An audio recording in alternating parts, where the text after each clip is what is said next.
turn to 1 Peter chapter 5. We'll speak this week and next week, and we'll conclude the book of 1 Peter that has thoroughly wrung me out. I told you I didn't want to do it. There's too much suffering. And I want to be a fat cat. And I don't want to suffer. And I want just to tell me about the good times, let them roll.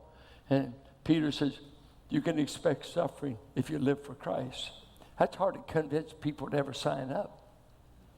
But those that he saves, he enables to endure whatever comes with it. I want to look at, you need shepherds for troublesome times. You need shepherds for troublesome times. And he's going to give us in the first 4 verses 4 things about these shepherds. Their duties. 2, their motive, why they should do it.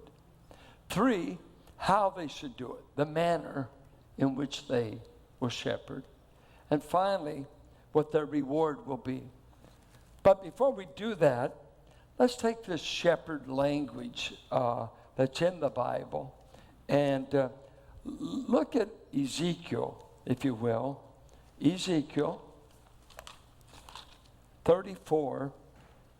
When God describes the bad shepherds of Israel, bad shepherds, he called the leaders of Israel shepherds, or he called them elders, and that's used interchangeably in 1 Peter. I'm an elder. I'm telling you to shepherd or pastor God's people. But listen to God's description through Ezekiel of the kind of shepherds that were over Israel. Look at chapter 34. Listen to what he says. This is what the sovereign Lord says. End of verse 2. Woe to you shepherds of Israel, who only take care of yourselves. Should not shepherds take care of the flock? You eat the curds, clothe yourselves with the wool, and slaughter the choice animals, but you do not take care of the flock. You have not strengthened the weak or healed the sick, bound up the injured. You have not brought back the strays or brought back the strays or searched for the lost. You've ruled them harshly and brutally, so they were scattered because there was no shepherd. And when they were scattered, they became food for all the wild animals. It goes down in verse 7 that the Lord himself is going to become their shepherd. And he says in verse 10, this is what the sovereign Lord says, I am against the shepherds and will hold them accountable for my flock. I will remove them from tending the flock so that the shepherds can no longer feed themselves. I will rescue my flock from their mouths, and it will no longer be food for them. Listen to verse 11. For this is what the sovereign Lord says, I myself will search for my sheep and look after them. Look at verse 15. I myself will tend my sheep and have them lie down, declares the sovereign Lord. I will search for the lost and bring back the strays. I will bind up the injured and strengthen the weak. But the sleek and the strong I will destroy. I will shepherd the flock with justice. Verse 20. Therefore, this is what the sovereign Lord says to them. See, I myself will judge between the fat sheep and the lean sheep. Because you shove with flank and shoulder, butting all the weak sheep with horns until you have driven them away. And then God says, I'm going to bring David back to the millennial kingdom. I'm going to bring a true shepherd to Israel. It's full of corrupt men. And this is what had happened in the time of Christ. David wrote when he was being pursued, most likely, by Absalom and fled for his life from the city of Jerusalem down by the Jordan. And his boy is pursuing him to kill him. He said something. Yahweh, my shepherd, I will lack for nothing that a sheep needs. A sheep needs pasture. A sheep needs protection. A sheep needs guidance. A sheep needs to have someone that will go in the shadows. And he's describing all the sheep needs. He's seeing God through a sheep's eyes, because he's taking care of sheep. Sheep are a difficult animal. God was not complimenting you when he called you a sheep. We're stubborn. We're nearsighted. We're prone to stray. And when he talks about the budding sheep, that is what we would call bullying. That the stronger the ewe was, they would butt, and they would butt against lambs, often killing them. They would butt against the lamb's mother. And what were they butting about? Hierarchy, position, power in the flock. To make sheep lie down in green pastures, Phillip Keller says in his book on 23rd Psalm, they needed the assurance of four things. Number one, that there was no predator in the field. As long as they thought there was a predatorial threat, they could not lie down. Two, they could not lie down when there was friction in the flock, headbutting. These dominant ewes. I'm going to push my agenda. I'm going to dominate. Push, push, push. And so there had to be peace among the flock. Three, they could not lay down if parasites were unattended. It would infect their eyes, give them worms. Ticks would get into their wool. They were so miserable. They were like a dog scratching for fleas all the time. They'd be standing. They could not lie down. And then they could not lie down if they were searching for food. But David said, my shepherd makes me lie down. He handles my enemies. He kills the things that would kill my soul. He is my protector. And guess what? He provides everything I need to be nourished to serve him. You see, with Yahweh is the shepherd. You've got to, first of all, Peter's going to talk about human elders and shepherds. And we try to match this shepherd. But believe me, we all fall short.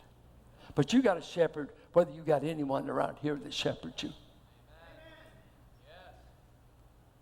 But we're told to shepherd you. Now go to John 10. John 10.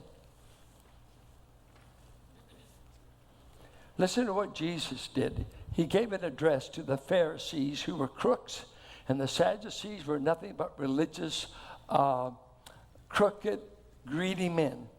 They did not love the people, they loved money. And they were politically in line with Rome, pay off, pay off. It was a wealthy position to be a rabbi at that time. They were a corrupt bunch. And Jesus said, I tell you, Pharisees, anyone who does not enter the sheep pen by the gate or the door, but climbs in some other way, is a thief and a robber. The one who enters by the gate is the shepherd of the sheep. The gatekeeper opens the gate for him, and the sheep hear his voice. He calls his own sheep by name, and he leads them. He said, a stranger they will not follow. He says in 7, I am the gate for the sheep. That phrase always bothered me. But Palestinian shepherds at night, they would lay down at the entrance to the sheepfold. And so anything in it had to jump over the shepherd, and anything that wanted to get in had to go through him. He said, I am the door. I'm the one you got to go through. Then he says, verse 11, I am the good shepherd. Wait. Psalm said, Yahweh is my shepherd. He said, I'm the Yahweh of Psalms 23. He finally showed up. God said he's going to get himself another shepherd for his people. Jesus said, I just want you to know I've shown up. I am Yahweh's shepherd. Watch this. I am the good shepherd, in contrast to the bad ones. The good shepherd lays down his life for the sheep. Wow. The hired hand is not the shepherd and does not own the sheep. So when he sees the wolf coming, he abandons the sheep and runs away. You see, the shepherd bought all of his ewes. He bought the flock to start with. He hopes it multiplies, but he's bought it. He's put out the money to purchase the flock. Jesus is saying, guess what? I bought this flock. I only call you a sheep if you know I've purchased you, I own you, and I'm not going to abandon my investment.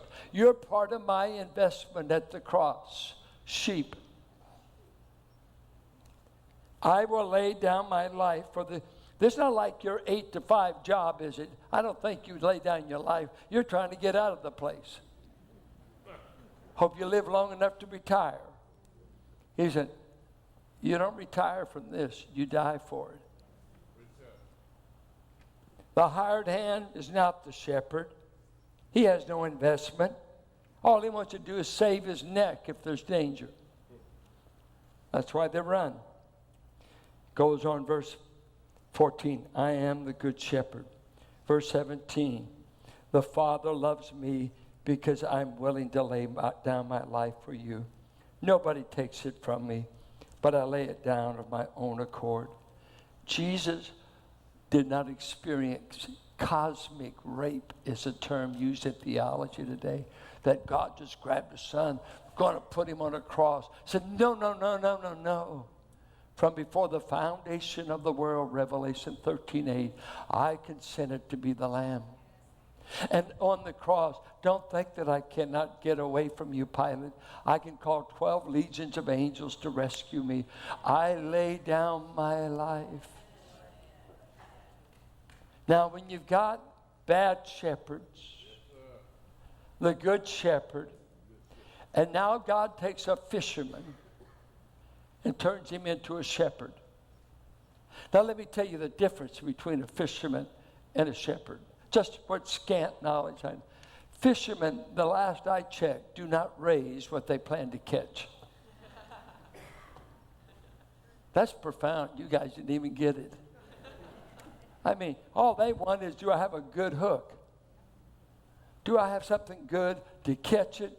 I need a sharp knife to skin it, and I want it in a skillet tonight. That is how much they're in love with fishing.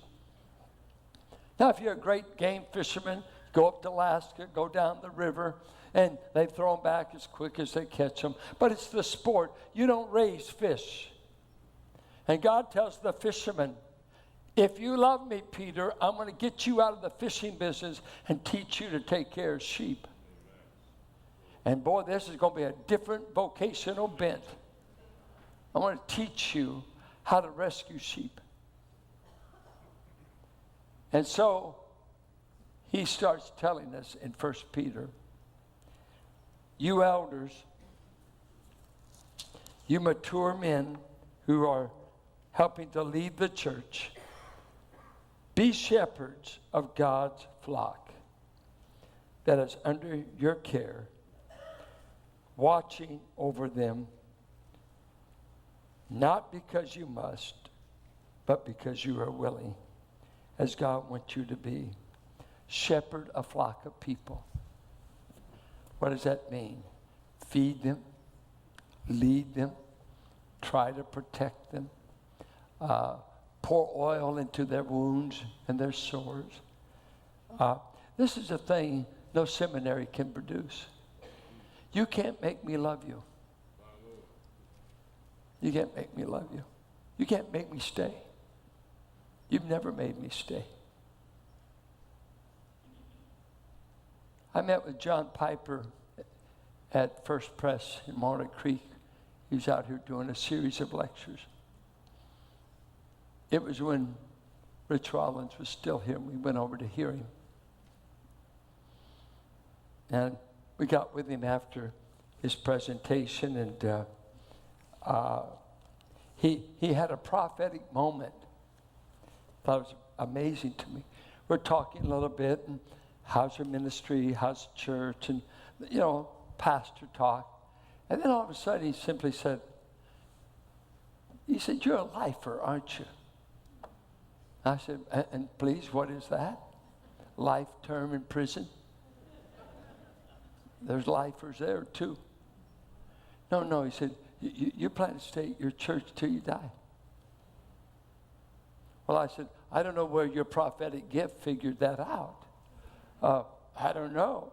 I said, I'm here now. You're prophesying. Well, I have to say this. I'm still here because he gave me the place to come and die. And Dietrich Bonhoeffer says, when Jesus bids a man come, he bids him to come and die. I've not looked for a bigger church, a better church, nicer people, more pay, more this, more that. Because you see, I'm not a professional. I want to be a shepherd, and shepherds die. They die. How do you get a professional burden for people? How do you professionally weep over the strain? How do you professionally care if a man goes to hell or not? We are not professionals. We are men and women set apart by the grace of God to love people on their way to hell and to rescue them and to love them. Now, shepherd my people. Try to lead them, try to feed them, and teach them the word. Teach them what the great shepherd has to say, what he wants his people to know. So that's our duties, is to, are you feeding my people? Are you caring for them? Exercise oversight. I don't care what it is. We're crying for leadership. We're crying for somebody to have enough chutzpah. They'll take the responsibility for what we're doing. Everybody wants it to happen. Not many want to take responsibility. That's called leadership. It doesn't mean cooties and you get an encouragement card every week. It means you make hard decisions. Hard decisions. Can we keep the gospel forefront, or will we gripe ourselves to death? When I get with church people, they're not all quoting verses. They could be whining about this, complaining. Is the gospel the main thing in this church? Only you know. Is Jesus the main thing?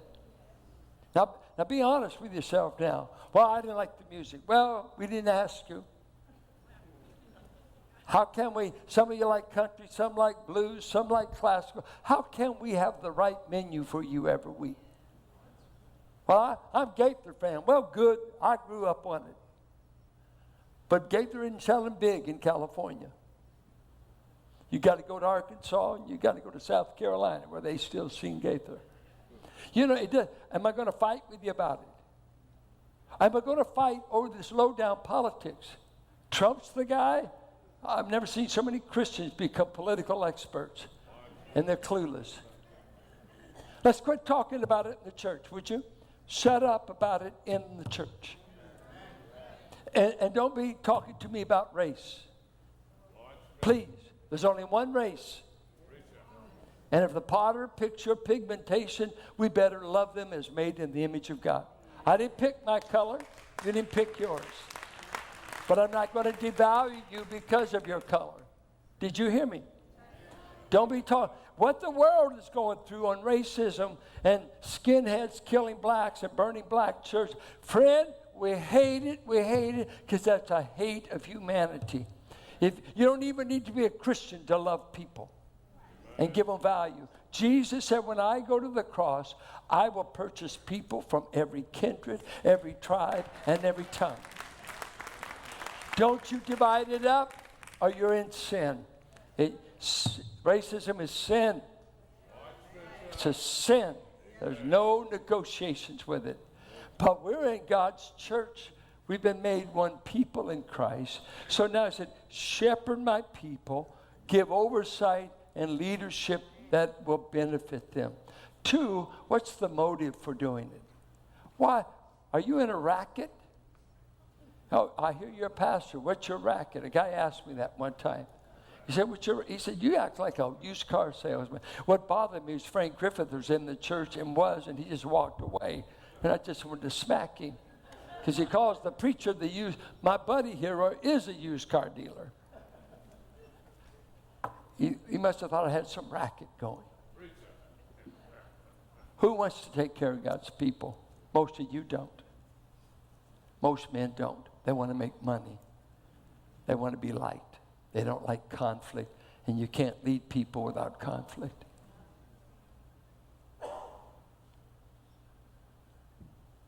Are you here?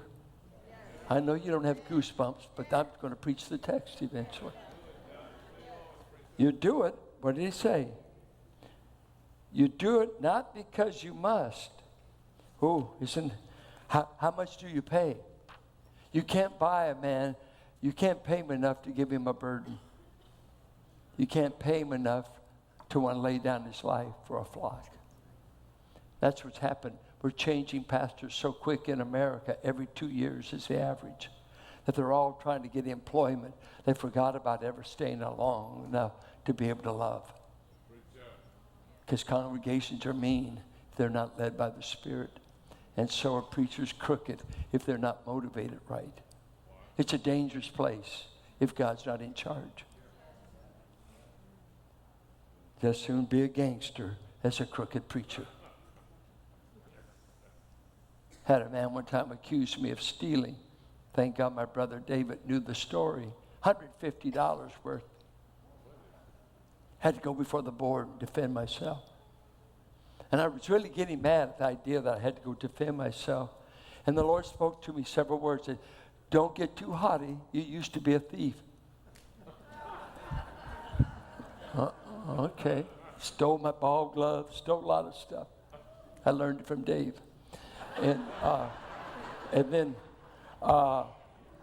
so when I go in there and he lays out this scenario, I finally told the men, I said, men, if I want to give up my integrity and give up this church, I want to go for some big money.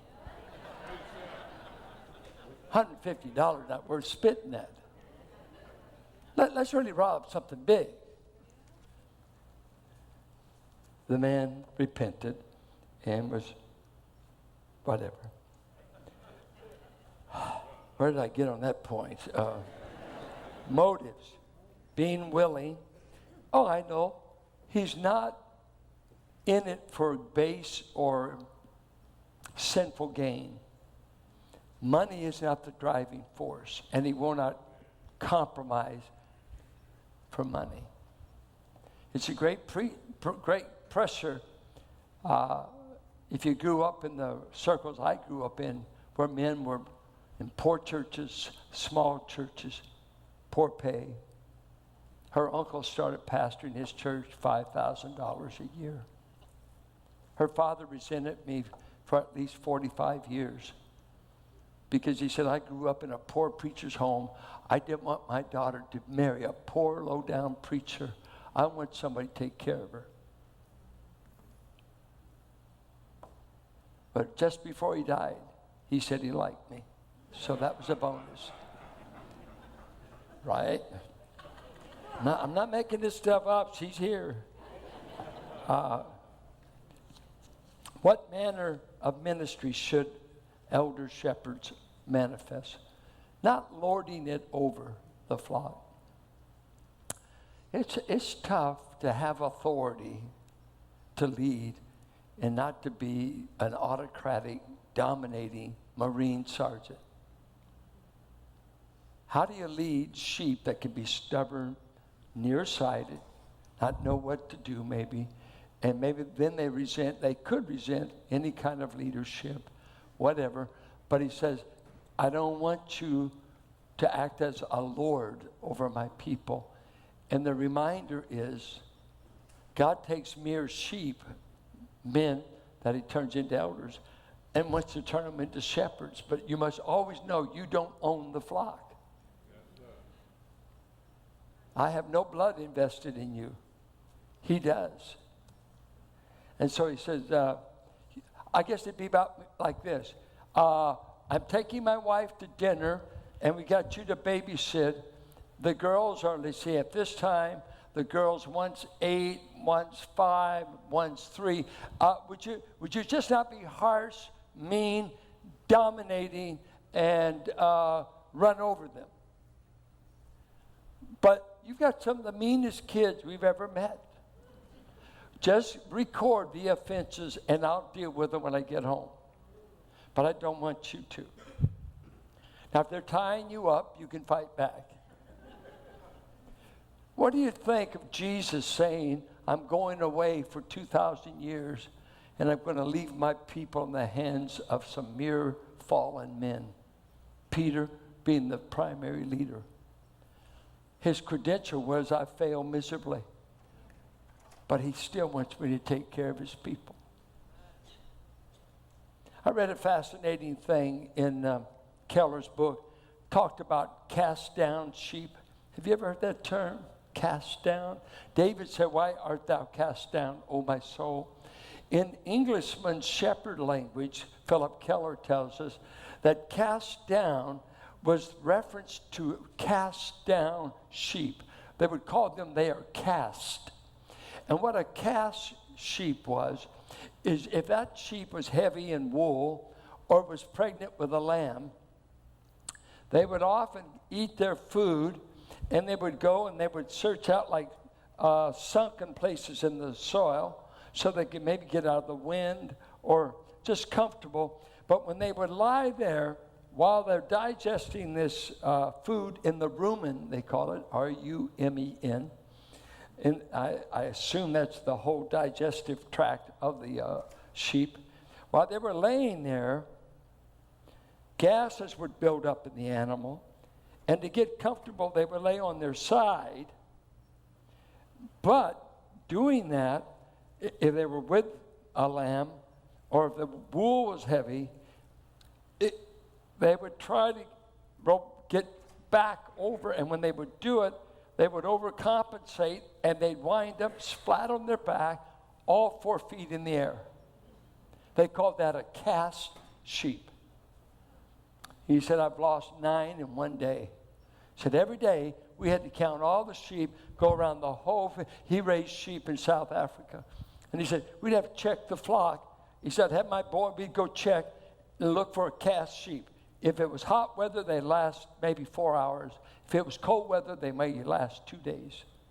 And all you had to do is get it, and you had to raise it up, because when they're down there, circulation would get caught off in their legs, and they're kicking, they're maybe making some sound, they're exhausted. They needed another to set them up. When you've been cast down, who's raised you up? Have you ever been swept and you were on your back and you didn't know how to get back up? That's what shepherding included. So part of our job around here is, if you are downcast, if you'll let us know, we'd love to come over with the shepherd's rod, in some way try to set you back up on your feet. You did chase a silly woman, and you were more silly. Chase this sin. Chase that. Got mad. Got discouraged. Got this. But, hey, are you walking? No, I'm not walking. I can't go anywhere. I'm on my back. I'm cast down. I need a shepherd. And one of the ways they knew if one was cast is the vultures would begin to fly around. And that was always the sign to the shepherd, one of your sheep are cast. And they would go. We definitely need the help of shepherds in our Christian life. Men and even women who take care of women, that will help straighten up the downcast and put them back on their feet. He said, be sure you do that. And instead of dominating the flock, here's your credential. Prove to be an example. Think of this. We've got 5 elders now. We've had more, we've had less. We have 5 now, 18 deacons, 23 men. Just think, is there any man around this church that's an example of the Good Shepherd? 3 ways in the Gospels that Jesus said he was our example. John 13, when he stooped to wash Peter's feet, he said, I've left you an example I want you to follow. I call that stooping service. He stooped to serve. Would you? Are you a stooping servant? I want to be. Howard Hendricks rebuked me one time. I was talking to him about Herman. I needed direction. I needed help. And he said, you know what, Howard, you got a problem. I said, well, boy, you and my wife agree. and he said, here's your problem. I said, what's that? Because I'd had him as a prof. He said, you want to do it all. You want to do it all. I said, well, if it's for Jesus, why not? I don't mind picking up chairs if it's for Jesus, right? He said, yeah, but 100 men can fold chairs. Only one of you can preach. If you keep giving yourself to everything, you won't ever do the one thing God called you to do. Preach and teach. People in the early days always coming to me, what ought to happen? What ought to be done? And I said, and you're volunteering? Are you kidding? I only see needs. I don't meet them. Oh, okay, just wanted you to know. You got to be willing to follow Jesus in stooping service. He said in 1 Peter 2:24, I'm your example for how to suffer. Though he was reviled, he reviled not again, but kept entrusting himself to his Father. So when you're suffering, Jesus is your model. And now Peter is saying, if you want men, your shepherds, your elders, you know what? Ask them this.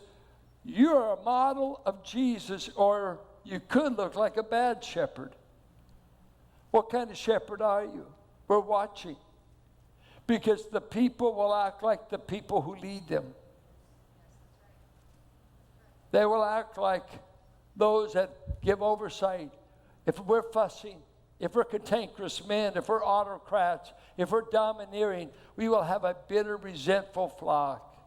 Because you can't dominate people without resentment. But if you'll lay down your life for them, if you'll emulate Jesus, I want to have the Jesus style of pastoring. He's good enough for me. If I could only treat you like he treats me, oh my, I would long to be that kind of a shepherd. And then he says, and when the chief shepherd appears, you will receive the crown of glory that will never fade away. And who is he saying this to? Can't hear you. What does the text say? Who's he talking to? Joe's pool hall? The elders.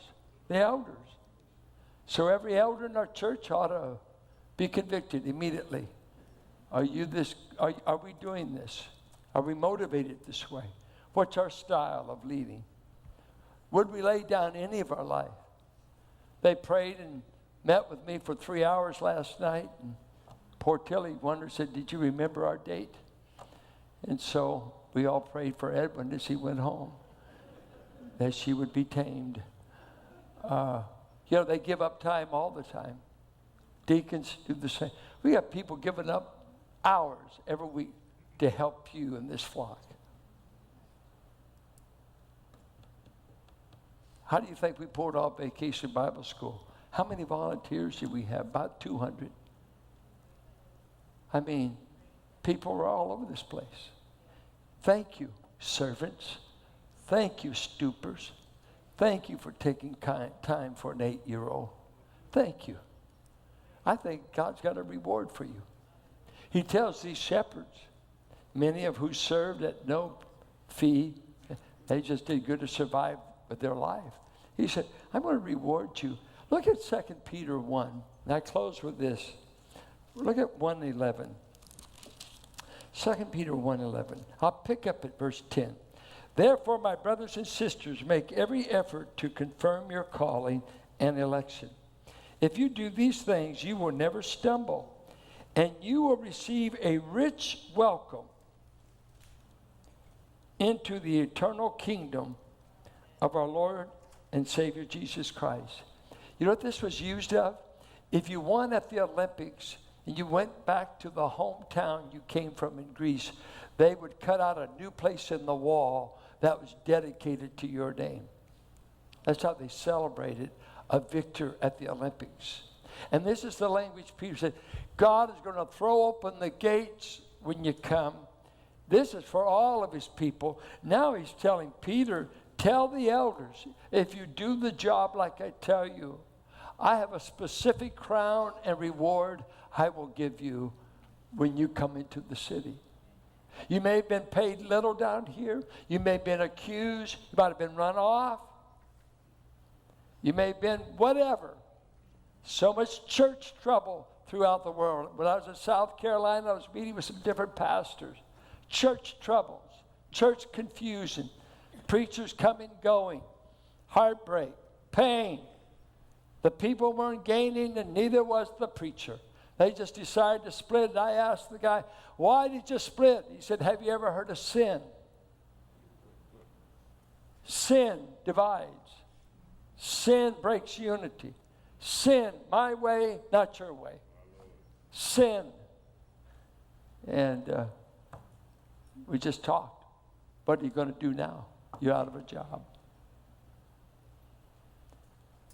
There's a story that Durham wrote a biography, which I love.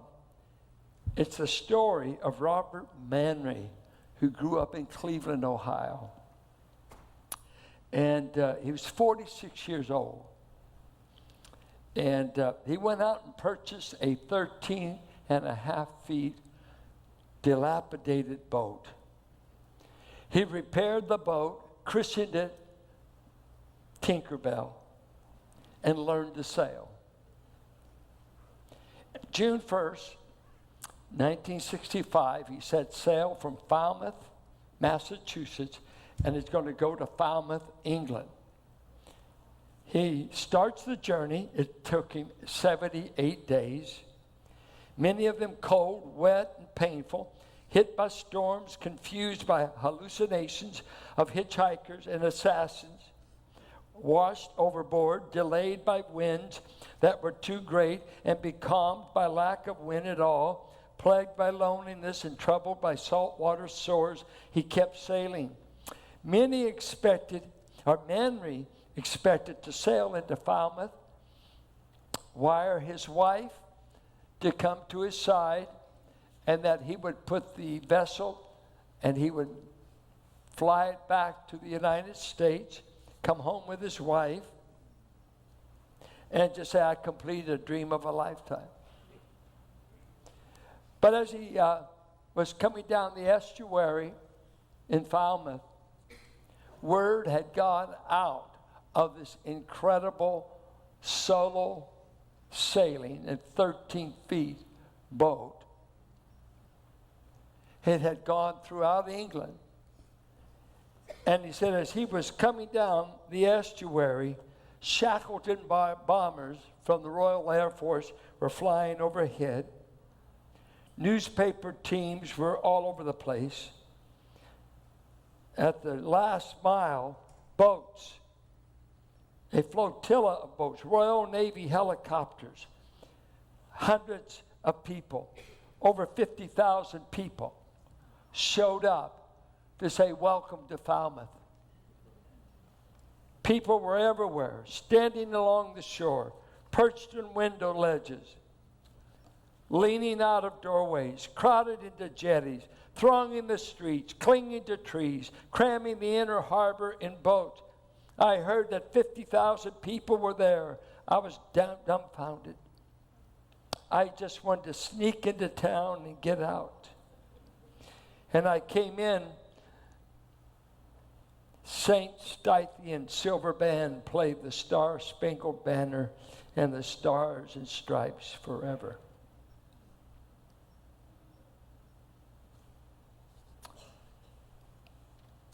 I'm reminded of the classic story. It's been told so much that it may bore you, but captures the idea for sure. That when the man and his wife went to Africa. And he buried several children there and finally buried her. And after nearly 30 years of service, he thought he would come back to America. So he was making the Atlantic voyage, comes into New York Harbor, and when he did, the place was lit. There were bands, there was boats in the harbor, there was fanfare and everything. And he said he was overwhelmed that he would be given such a welcome home. Only as it was finally docked did he realize that Theodore Roosevelt was on board, coming back from an African safari, and that all the hoopla was for him. And so the missionary, with a suitcase, all he had, he walks in New York City, finds out where the YMCA is, so he can get a room for the night. Quite distraught that there was nobody at the dock for him. There was neither family nor friends, just him. He said when he went to that room, he knelt down in discouragement and disappointment. And he just told the Lord, Lord, is this all I get? I've given the last 30 to 35 years of my life. Why couldn't someone have been at the dock?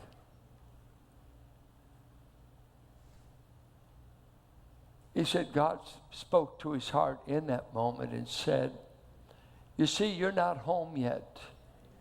Wait till you get home. I'll make it up to you. And I would like to say to every poor missionary, every poor pastor, every poor Christian worker, every rescue mission worker, every one of you that's ever made a sacrifice for the cause of Christ, wait till you get home. Wait till you get home. There will be no disappointments. There's a crown specifically for taking care of God's people. There's other crowns for evangelism, Philippians 2. There's 5 crowns. Look it up. I just ask, there will be no crown for griping. There'll be no crown for complaining. There'll be no crown for being stingy. There'll be no crown for being passive and take care of me. No. You know what? We have more than shepherds in the body. We have gifted people. Every one of us are to build up the body. We have some set aside to do specific work. We need all of you. Are you available? See, people say, where are the elders? Where's the new ones? Well, it's one thing to have character and even have ability, but you got to be available. And what we got is a whole lot of men in this church just ain't available. And we're supposed to staff and build it. And when we don't have extra cash, we're looking for somebody who says, would you do it for Jesus? Would you do it for Jesus? Virginia Hubbard told me years ago, I believe it was Virginia, when they saw the missionaries at the leprosarium, and a newspaper guy said, I wouldn't do what you do for $1 million. And the woman's reply was, and neither would I, but I would do it for my Savior. What would you do for Jesus you wouldn't do for anybody else? And I would like to say this to you. If you're here without a shepherd today, and your soul is famished, you can't find anything to quench the hunger and thirst of your heart. You can't find anyone to pour oil into your wounds. You can't find anyone to set you up when you're cast down. I invite you to invite Jesus to be your shepherd. He would love for you to come into his flock. You must enter through him. He's the door. You can't get, there's 1,000 ways you can go to hell, but only one way you can go to heaven. 1,000 ways you can go to hell. One way to heaven. I am the door. Come. I say to you, come. I know you're weary. I know you're thirsty. I know you're starving. I know you're blind. I know the world's wells have been poisoned and you're trying to drink from them. I say, come to me and I'll give you life. I'll give you living water. I'll give you the care of the Jehovah Shepherd that I am. Come, come. What keeps you from coming? What keeps you from coming? Would you rather be lost than to come? Would you rather be starved than come? Jesus said to Israel, I stood with my arm outstretched all day long to a stubborn people. He's saying, come. I'll shepherd you all the way from earth to the gates of heaven. You just need me. If you're here and you're without a shepherd, I'm going to pray, and you ought to pray at that time. Lord Jesus, be my shepherd. Only you would give your life for me. I take you. I enter by him. Mohammed won't get you there. Buddha won't get you there. New Age won't get you there. LSD won't get you there. Sex won't get you there. Money won't get you there. He is the door to heaven. Christ and Christ alone. Only he can save. Our Father, I pray for that soul that's here without a shepherd. And they keep getting in the wrong field because they can't see the path. They're blind in their sin, like all of us were. Save, Lord. I pray, keep Valley thinking about Jesus, promoting him. And we're going to trust you to grow this church to be whatever size you want, whatever duration you want. We are your people, the sheep of your pasture. If there's anyone here, Lord, that doesn't know you and feels famished and lost, only Jesus would leave the 99 to come down to save that person. You may just be one lost person in this congregation, but Jesus said you were worth it. He'd go to the cross just for you. He's done it. Why don't you come to him? Come. Come. Before he will finally say, depart from me. I never knew you. Come while you can. Receive a wonderful, wonderful shepherd for the rest of your life. I pray in Jesus' name. Amen. Encourage one another as you go. God bless you.